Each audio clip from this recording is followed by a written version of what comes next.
ఖైదీ number 150 pre release ఫంక్షన్లో జరిగిన ఓ ఘటనకు సంబంధించిన వీడియో ఇప్పుడు సోషల్ మీడియాలో హల్చల్ చేస్తుంది.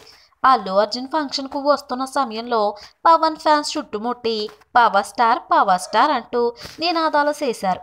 దీంతో అల్లు అర్జున్ ఎటు కదలలేని పరిస్థితి తలెత్తింది. దీంతో అలానే చూస్తూ చిరునవ్వులు చిందించాడు బన్నీ.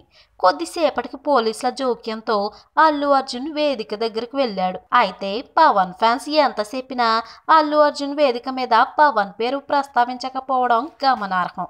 గతంలో పవన్ ఫ్యాన్స్ సరైనోడు ఆడియో ఫంక్షన్లో ఇలాగే నినాదాలు చేయడం, అప్పుడు బన్నీ చెప్పను బ్రదర్ అంటూ కామెంట్స్ చేయడం వివాదాస్పదమైన సంగతి తెలిసిందే. దీనిపై ఒక మనసు ఆడియో రిలీజ్ సందర్భంగా అల్లు అర్జున్ సుదీర్ఘ వివరణ కూడా ఇచ్చాడు. ఈ వీడియో మీకు నచ్చినట్లయితే సబ్స్క్రైబ్ చేయండి. ఫిలిమి స్టార్స్ బోల్డ్ అంత న్యూస్ బోల్డ్గా.